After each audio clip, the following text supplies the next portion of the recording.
ऐसे हो मेरे प्रिय। अगर आज तुम इस संदेश को सुन पा रहे हो तो सच में तुम बहुत सौभाग्यशाली हो, क्योंकि इस ब्रह्मांड को साक्षी मानकर मैं स्वयं तुम्हें मार्गदर्शन देने वाला हूं। काफी समय से तुम अपनी चिंताओं में बहुत परेशान हो, अकेले गुमसुम रहते हो, किसी पर भरोसा नहीं कर पा रहे हो और अपनी परेशानियों में खुद दिन प्रतिदिन परेशान होते जा रहे हो। मन में यही भाव आता है, आखिर मुझे जिंदगी की झंझटों से छुटकारा कब मिलेगा। तो अब तुम्हें चिंता करने की जरूरत नहीं है, क्योंकि बाबा नीम करोली ने तुम्हारी सुन ली है। यूनिवर्स ने तुम्हें चुन लिया है। तुम्हारी जिंदगी अब गलत दिशा से निकलकर सही दिशा में बाबा पहुंचाने वाले हैं। लेकिन क्या तुम्हारे पास उनका संदेश सुनने के लिए 5 मिनट का समय है? अगर तुमने अपने जिंदगी के कीमती समय में से केवल 5 मिनट इस संदेश को दे दिए तो तुम्हारा आने वाला भविष्य सार्थक हो जाएगा। तुम्हारी मनोकामनाएं पूर्ण हो जाएगी और आने वाले समय की सारी मुसीबतें आज ही खत्म हो जाएगी, क्योंकि बाबा कुछ देर तुमसे बात करना चाहते हैं। तुम्हारे प्रश्नों का वे उत्तर लेकर आए हैं। तुम्हारे मन में चल रही सभी दुविधाओं को समाप्त करके तुम्हारे मन को शांत और हल्का बनाने वाले हैं। और इस संदेश को पूरा सुनने के बाद तुम्हें महसूस होगा कि तुम जिंदगी में बहुत गलत दिशा में जा रहे थे।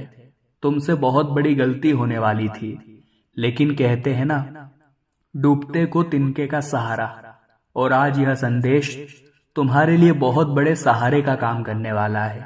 इसलिए तुम अभिमान मत करना, घमंड मत करना और बाबा के इस संदेश को नजरअंदाज मत करना, वरना अपने आने वाले कल के जिम्मेदार तुम स्वयं होंगे। आगे बढ़ने से पहले जितने भी सच्चे भक्त हैं वो वीडियो को लाइक करें और कमेंट बॉक्स में जय नीम करोली बाबा सच्चे मन से लिखना। तुम्हारी मनोकामना जरूर पूर्ण होगी। काफी दिनों से तुम्हारे मन में एक सवाल है, क्या मेरे पड़ोसी की तरह, क्या मेरे मित्र की तरह, क्या मेरे रिश्तेदार की तरह मैं भी जिंदगी में आगे बढ़ पाऊंगा? क्या मेरे पास भी खुशियां होगी, महंगा फोन होगा, महंगी गाड़ी होगी? तो बाबा नीम करोली तुम्हें यही ज्ञान देना चाहते हैं कि कभी भी खुद की तुलना दूसरों के साथ नहीं करनी चाहिए, क्योंकि सूर्य और चंद्रमा, इनकी आपस में कोई तुलना नहीं है, लेकिन जिस समय जो आता है वो चमकता है। तुम्हें ये बात समझनी होगी, अगर तुम्हारे पड़ोसी ने आज कोई महंगा सामान खरीदा है तो तुम्हें उसे देख देख कर जलना नहीं है, बल्कि इतना ध्यान रखना है कि तुम्हारा समय भी आएगा जब तुम ये सब चीजें खरीदोगे। लेकिन अभी तुम्हें धैर्य रखना चाहिए, क्योंकि हर इंसान को उसके भाग्य के अनुसार और सही समय पर ही ईश्वर प्रदान करते हैं। तुम्हारा समय भी 2025 में शुरू होने वाला है। तुमने काफी सालों से बुरे दिनों को देखा है। तुम्हें लोग ताना मारते हैं, कभी कभी तुम्हारा मजाक भी उड़ाया जाता है, तुम्हें सम्मान नहीं दिया जाता। अक्सर तुम्हें यही बात बहुत परेशान करती है। तुम्हारे माता पिता के अलावा तुम्हें कोई नहीं समझता। जिस इंसान पर तुम भरोसा करते हो वही तुम्हें धोखा देकर चला जाता है। जिनसे तुम प्यार करते हो वही तुम्हारे साथ खेल खेल कर चले जाते हैं। वहां पर तुम्हें एहसास होता है कि कोई मेरा नहीं है, मैं तो अकेला हूं और मेरी जिंदगी धीरे धीरे बर्बाद हो जाएगी। लेकिन नीम करोली बाबा अपने भक्तों को कभी अकेला नहीं छोड़ते, तो तुम्हें आखिर अकेला क्यों छोड़ेंगे? तुम क्यों घबराते हो? तुम परम सौभाग्यशाली हो, क्योंकि यह संदेश तुम्हारे सामने आया है। जिन जिन लोगों के सामने यह संदेश आकर रुका है, उनकी किस्मत एक अच्छा संकेत दे रही है कि अब जिंदगी पलटने वाली है, कुछ नए दौर की शुरुआत होने वाली है। यूनिवर्स ने तुम्हें चुन लिया है, ग्रहों ने अपनी स्थितियां मजबूत कर ली है। अब तुम जिस काम में हाथ डालोगे वो काम जरूर पूरा होगा। तुम्हें अधूरे काम में लौटना नहीं पड़ेगा। बस इतना ध्यान रखना कि जिंदगी में कुछ बातों का ध्यान रखना होगा, क्योंकि बाबा नीम करोली तुम्हें कुछ समझाना चाहते हैं। मात्र तुम्हारे 5 मिनट लेकर तुम्हारी जिंदगी को आसान बनाना चाहते हैं। क्या तुम्हारे पास उनके लिए मात्र 5 मिनट है? तो इस संदेश को बिल्कुल अंत तक सुनना। अगर अभिमान पूर्वक नजरअंदाज करोगे तो तुम्हारी जिंदगी में अच्छा परिवर्तन नहीं आ पाएगा। तुम्हें क्या क्या परिवर्तन अपनी जिंदगी में लाने हैं। सबसे पहला नियम तुम्हें यही बनाना है कि अपनी सोच को हर स्थिति में सकारात्मक रखना है। तुम यूं तो बहुत प्रसन्न रहते हो, लेकिन जहां कोई बुरी खबर मिली, जहां तुम्हारे हाथ से पैसा गया या फिर कोई भी झटका लगा तो तुम उदास हो जाते हो। यानी तुम्हारी खुशी कहीं न कहीं पैसों के साथ और अच्छी खबरों के साथ ही जुड़ी हुई है। लेकिन तुम्हें खुद को ये समझाना होगा, हमारी जिंदगी में सुख और दुख समान रूप से आते हैं। उसी तरह से हमें सुख और दुख में समान प्रतिक्रिया करनी चाहिए। दुख के दिनों में बहुत ज्यादा उदास नहीं होना चाहिए और सुख के दिनों में बहुत ज्यादा घमंड नहीं करना चाहिए। इससे हमारा जीवन सरल और साधारण रहता है। न तो कोई बहुत बड़ी खुशी हमारे अंदर अभिमान जगा पाती है और न ही बहुत बड़ा दुख हमें तोड़ पाता है। बाबा नीम करोली तुम्हें यही नियम बनाने की सलाह दे रहे हैं। हर स्थिति में सकारात्मक रहो, अपनी उदासी को हटा दो और अपने चेहरे पर प्रसन्नता लाओ, ताकि सामने वाले को भी ऐसा लगे कि यह इंसान कितना प्रेरणादायक है, इतने दुख होने के बावजूद भी कितना मुस्कुराता है। भगवान इसके साथ जरूर सब कुछ अच्छा कर देंगे और ऐसा तुम्हारे साथ होगा। दूसरा नियम तुम्हें यह बनाना है कि अपने हर काम को ईमानदारी के साथ करना है। अक्सर जीवन में लोग ईमानदारी से काम नहीं करते। उन्हें काम इसलिए करना होता है क्योंकि उन्हें पैसा कमाना होता है और उस काम से वो बहुत जल्दी बोर हो जाते हैं। उस काम में उन्हें सफलता भी नहीं मिलती। तुम्हें वही काम करना है जो तुम्हें पसंद आता है। तुम्हें वही काम हाथ में लेना है जिसे तुम घंटों तक कर सकते हो। ऐसे काम को करने से तुम कभी बोर नहीं होंगे। उस काम में तुम अंत तक टिके रहोगे और बहुत अच्छी सफलता हासिल करोगे। काफी दिनों से तुम कामों को लेकर भी बहुत बदलाव कर रहे हो। कोई काम तुम्हें पसंद नहीं आता, एक जगह ठहराव नहीं हो पाता। इसलिए बाबा नीम करोली तुम्हें संदेश देना चाहते हैं कि अब तुम्हें अपने जीवन का लक्ष्य बनाना होगा। इस तरह भटकते रहोगे तो कभी भी आगे नहीं बढ़ पाओगे।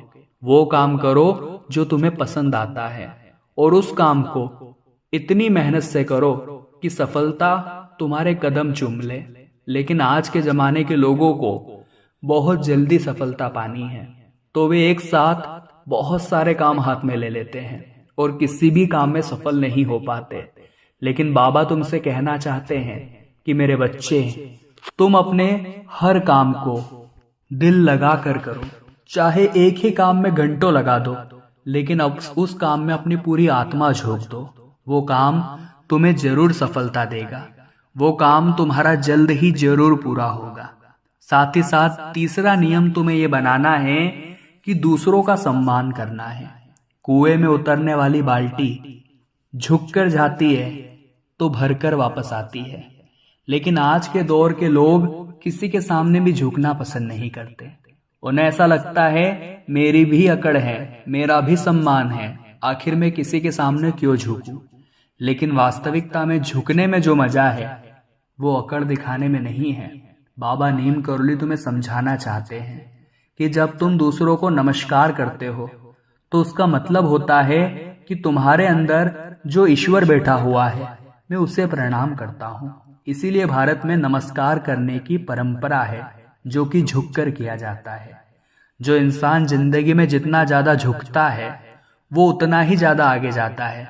तुम्हें अन्याय या अत्याचार के खिलाफ नहीं झुकना है, लेकिन जहां भी परिस्थितियां अच्छी हो, जहां झुककर रिश्ते संभल रहे हो, जहां झुककर तुम्हारा काम हो रहा हो, उस जगह झुकने में अभिमान बीच में नहीं लाना है, वरना तुम हमेशा चारों तरफ से बदनामी ही हासिल करोगे। लेकिन झुककर खुद का व्यवहार बनाओगे तो हर कोई तुम्हें सलाम करेगा और तुम्हारा काम बिना बोले ही बन जाएगा। चौथा नियम तुम्हें यही बनाने की सलाह मिल रही है कि अपने अंदर एक आत्मविश्वास रखो। तुम एक ऐसे इंसान हो जो दूसरों के कहने में आकर अपनों पर ही शक करने लगते हो। बहुत जल्दी लोग तुम्हारे कान भर देते हैं। जिस वजह से तुम एक फैसले पर नहीं टिक पाते, एक निर्णय पर नहीं टिक पाते। बदलाव तुम बहुत ज्यादा करते हो और इसी बदलाव की वजह से न तो तुम खुद के निर्णय शक्ति को प्रबल बना पा रहे हो और न ही अच्छे फैसले कर पा रहे हो। बाबा नीम करोली तुम्हें समझाना चाहते हैं कि लोगों के कहने में आकर अपने बदले हुए फैसले मत रखो, अपने आप को एक समान रखो, क्योंकि लोग अमरूद खरीदते समय बोलते हैं भैया मीठे हैं ना, और बाद में नमक लगाकर खाते हैं। यानी लोग कुछ भी कहेंगे, लोगों का काम है कहना। तुम्हें अगर अपने फैसले पर भरोसा है तो तुम्हें उसे बदलना नहीं है, क्योंकि तुमने जिंदगी में बहुत अनुभव कमाया है, तुमने गरीबी से बहुत सीख ली है, जिंदगी में खुशियों का बहुत बलिदान किया है, तुम्हें शिक्षकों ने बहुत सिखाया है, लेकिन उससे ज्यादा तुम्हें जिंदगी की पाठशाला में सीखने को मिला है। तो तुम खुद के अनुभव पर विश्वास क्यों नहीं रखते हो? तुम्हारे अंदर आत्मविश्वास बहुत कम है, जिस वजह से बाबा खुद तुम्हारा हाथ थामने आए हैं, तुम्हें समझाने आए हैं मेरे बच्चे, इस कमजोर आत्मविश्वास के कारण तुम गिरते जा रहे हो, तुम्हारा काम नहीं बनता है, न ही तुम ठीक से बोल पाते हो, न ठीक से अपनी अभिव्यक्ति को पेश कर पाते हो, और समय के साथ शर्म के मारे हमेशा अंदर ही अंदर खुद को कोसते रह जाते हो। अब समय है तुम्हारी जिंदगी में कुछ अच्छा परिवर्तन लाने का, इसलिए खुद को समझाओ कि मैं एक आत्मविश्वासी इंसान बनूं। तुम्हारे अंदर कॉन्फिडेंस रहेगा तो तुम हर स्थिति में आगे बढ़ पाओगे। तुम्हारे अंदर कॉन्फिडेंस रहेगा तो तुम बाकी भीड़ से अलग हटकर कुछ सोच पाओगे, कुछ कर पाओगे और दुनिया में अपना अलग नाम कमा पाओगे। क्योंकि कुछ बड़ा करके दिखाने के लिए 100 साल जीने की जरूरत नहीं है। जितना तुम जिए हो उसमें ही कुछ ऐसा काम कर दो कि ये दुनिया तुम्हें 100 सालों तक याद रखे। ये बात हमारी गांठ बांध लेना। और अंतिम नियम तुम्हें बाबा यही बनाने की सलाह दे रहे हैं कि अपने जीवन को थोड़ा संतुलित और संतोषमय बनाओ। हमारी जिंदगी में दुख बहुत सारे हैं, लेकिन हम उन्हें नजरअंदाज कर देते हैं। हमारा कोई साथी सुखी हो जाए तो उसकी खुशियों से हम जलने लगते हैं। आज के जमाने का मानव खुद के दुख से दुखी नहीं है, सामने वाले के सुखों से दुखी है। आखिर इसके पास इतना पैसा कहाँ से आ गया? आखिर इसके पास इतनी बड़ी गाड़ी कहाँ से आ गई? आखिर इसका घर इतना अच्छा क्यों है? आखिर इसके पास इतना महंगा फ्रिज क्यों है? इतनी बड़ी टीवी इनके घर में कहाँ से आई? आखिर ये सब मेरे पास क्यों नहीं है? भगवान तू मुझे ये सब कब देगा? मन में यही चलता रहता है और यही संतोष नहीं होना तुम्हारे दुख का, ओवरथिंकिंग का और डिप्रेशन का कारण बनता है। तुम हमेशा ये सोचते हो कि भगवान ने मुझे ये नहीं दिया, लेकिन क्या कभी तुमने ये सोचा कि भगवान ने मुझे क्या क्या दिया? एक प्यारी से मुस्कान जो सबका दिल जीत ले, मीठे से शब्द जो हर इंसान के दिल में जगह बना ले। जब तुम बोलते हो तो चारों तरफ व्यवहार बनाते हो। क्या ये किसी चीज से कम है? तुम्हारे माता पिता कितने अच्छे हैं, जिन्होंने तुम्हें पढ़ा लिखा कर एक अच्छा इंसान बनाया, अपनी खुशियों का त्याग करा, लेकिन हर बार तुम्हारी खुशियों को पूरा करा, तुम्हें हर चीज में सपोर्ट करा और तुम्हारे आगे बढ़ने के लिए भगवान से प्रार्थना करी। क्या ऐसे माता पिता सौभाग्य से कम हैं? तुम महसूस करो तुम्हारी जिंदगी में भी बहुत कुछ है जो बाकी लोगों का सपना है, लेकिन तुमने कभी भी उस पर विचार नहीं किया और दूसरे लोगों की खुशियों से जल जल कर अपने आप को, अपने किस्मत को और भगवान को कोसते रहते हो। ये सरासर गलत है। बाबा नीम करोली उनसे कहना चाहते हैं अपने जीवन को संतोष में बनाओ, क्योंकि एक चीज को प्राप्त करने के बाद भी दूसरी बड़ी चीज को प्राप्त करने की अभिलाषा तुम्हारे अंदर जाग जाएगी। लेकिन जो है उन संसाधनों में तुम खुश रहना सीख जाओगे तो कोई तुम्हें उदास नहीं कर पाएगा। हम कह रहे हैं तुम्हें भी सब कुछ मिलेगा, लेकिन तुम्हें धैर्य रखना है, अपने अंदर लालच को नहीं बढ़ाना है, खुद को ये समझाना है कि जिंदगी मुझे जीनी है, काटनी नहीं है। और रोज रो रो कर, परेशान हो होकर तुम इस जिंदगी को काट रहे हो। तुम्हें एक छोटे बच्चे से सीखना चाहिए जो न तो अपने भविष्य की चिंता करता है, न तो अपने अतीत की परवाह करता है, वो सोचता है जो हुआ सो हुआ, न उससे अपने भविष्य से मतलब है। उससे तो अपने आज में जीने में मजा आता है। वो खेलता है, कूदता है, मजे करता है, मस्ती करता है। तुम्हें भी अपनी जिंदगी में छोटे बच्चों से कुछ सीखना चाहिए। भविष्य की चिंताओं को छोड़ दो, क्योंकि होने वाले भविष्य को तुम बदल नहीं सकते। अपने पुराने अतीत को भूल जाओ, क्योंकि जो हुआ सो हुआ। भगवान ने जो किया सो किया। न इसमें तुम्हारी गलती थी और न ही किसी और की। वो परिस्थिति होनी थी और होकर ही रहनी थी, क्योंकि वही लिखा हुआ था। तुम्हें बस अपने आप को आगे बढ़ाना है। अगले आने वाले समय के लिए खुद को तैयार करना है, और वो काम तुम आज ही कर सकते हो। इसलिए अपने समय को रोने में, दूसरों की बुराई करने में, डिप्रेशन में, ओवर थिंकिंग में बर्बाद मत करो। बाबा नीम करोली तुम्हें यही संदेश देना चाहते हैं।